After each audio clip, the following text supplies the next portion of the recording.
রোজার ঈদের 10 দিন পর থেকে হচ্ছে আমার ছোট ফুপু রোজা রাখা শুরু করছে। সাক্ষী রোজা যেটাকে বলা হয়, একটানা 6 দিন যাবতীয় সে রোজা ছিল। বাকি আরো কিছু রোজা আছে, ওই রোজাগুলো ফুপু আপাতত করবে না, কারণ যে পরিমাণে গরম পড়ছে এর ভিতরে রোজা রাখা কোনোভাবেই সম্ভব না। এমনিতেই ফুপু এই 6টা রোজা করতে যে অনেকটা শুকিয়ে গেছে, কারণ যে গরম এর ভিতরে একটু পরপরই গলা শুকিয়ে আসে। এই জন্য বলতেছে যে ছোট দিন আসলে তারপরে হচ্ছে বাকি রোজাগুলো করে দেবা, এখন আর করবো না। তো আজকে হচ্ছে মূলত ফুপু রোজা না, ফুপুদের বাড়িতে সকালের নাস্তার আমাদের দাওয়াত রয়েছে, আমার আর আমার বোনের ছেলে। আমার ভাইগনা সকালবেলা এসে ও নাস্তা খেয়ে চলে গেছে, আর আমি এখন আসছি, যেহেতু আমার ছোট বাচ্চা আছে ওদের সবকিছু গোছগাছ করে রেখে আসতে হয়। যদিও আমার ছেলে দোনোটা এই বাড়িতে, ওদেরকে আমি ঘুম থেকে তুলে ফ্রেশ ট্রেশ করে ফুপুর কাছে আমি আগে রেখে গিয়েছিলাম। এরপরে আমি বাড়িতে যে হাত মুখ ধুয়ে ফ্রেশ হয়ে তারপরে চলে আসছি। আজকে মূলত ফুপু হচ্ছে ভর্তা ভাত রান্না করছে, আমাদের মাদারীপুরের জনপ্রিয় একটা খাবার, যেটা হচ্ছে কাজির ভাত। আমার বোনের ছেলেটা নাকি আমার ফুপুর কাছে কাজির ভাত খেতে চাইছে। তো রমজান গেল, তারপরে ঈদের পরে আবার ফুপু হচ্ছে রোজা রাখা শুরু করছিল, যার কারণে খাওয়াতে পারিনি, এই জন্য এখন রান্না করে খাওয়ালো। আমি হচ্ছে এখানে প্লেটে ভাত নিয়ে ফুপু যত পদের ভর্তা করছে, মাছ ভুনা করছে, সবকিছু একটু একটু করে নিয়ে আমি ভাতের প্লেটটা হচ্ছে বাহিরে এসে বসছি, কারণ রুমের ভিতরে গরম লাগতেছিল, যদিও ফ্যান চলতেছিল। তাছাড়া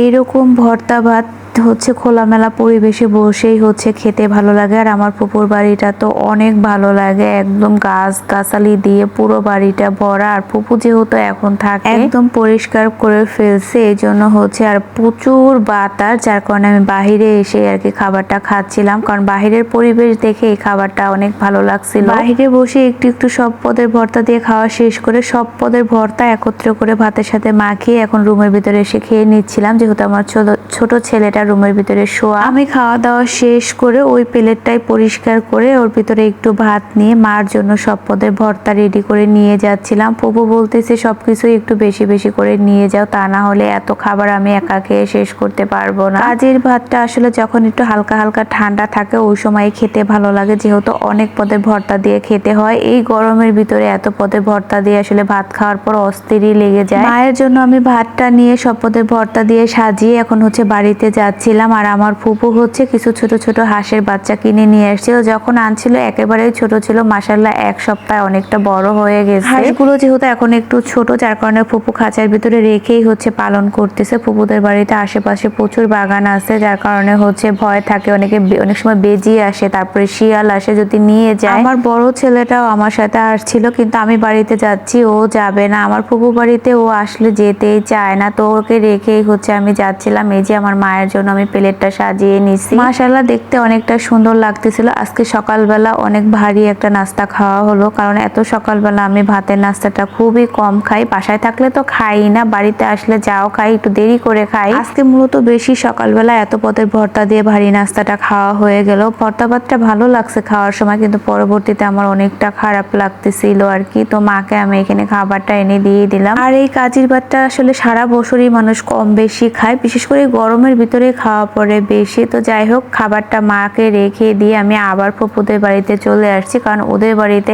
এত পরিমাণে বাতাস। ফুপুদের বাড়ির পিছন সাইডটা হচ্ছে একদম ফাঁকা জমি, আর জমির থেকে তো এমনিতেই সবসময় বাতাস আসতেই থাকে। আমাদের ফুপুর বাড়িতে হচ্ছে এই সাইডটা একদম ফাঁকা, তো এই জায়গায় হচ্ছে বসলে বাতাসে এমনিতেই ঘুম চলে আসে। ফুফাতো বোনটাকে হচ্ছে বরিশালে ভর্তি করার পর থেকে 1-1.5 বছর পর্যন্ত ফুপু ঠিক মতো বাড়িতে না থাকায় ফুপু বাড়িটা একদম ভূতরের বাড়ি হয়ে গেছিল। এখন আবার ফুপু বাড়িতে থাকা শুরু করছে, যার কারণে বাড়িটা এখন দেখলেই মনটা ভরে যায়। সব সময় ফুপু বাড়িটা একদম ঝাড়ু ঠাড়ু দিয়ে পরিষ্কার করে রাখে। আর তাছাড়া ফুপুদের বাড়িতে সব সময় মানুষ সচরাচর আসতে থাকার। আমার ছেলের অবস্থা দেখেন, ছোট ছোট আমগুলো কুড়িয়ে নিয়ে আসে। আমার ফুপু বাড়িতে অন্য গাছের চাইতে আম গাছটা একটু বেশি পরিমাণে, যার কারণে প্রচুর পরিমাণে আম হয়েছে গাছে, আর সেগুলোই পড়ে থাকে। আর এদিকে আমার বোনের ছেলেটাও হচ্ছে ফুপুর কিছু কাজকর্ম করে দিচ্ছিল। আজকে দুপুরের জন্য হচ্ছে পোলাও আর মুরগির মাংস রান্না করা হয়েছে। ঈদের সময় তো আমার বোনের ছেলেটা আমাদের বাড়িতে ছিল না, যার কারণে ও আসার পরে মা হচ্ছে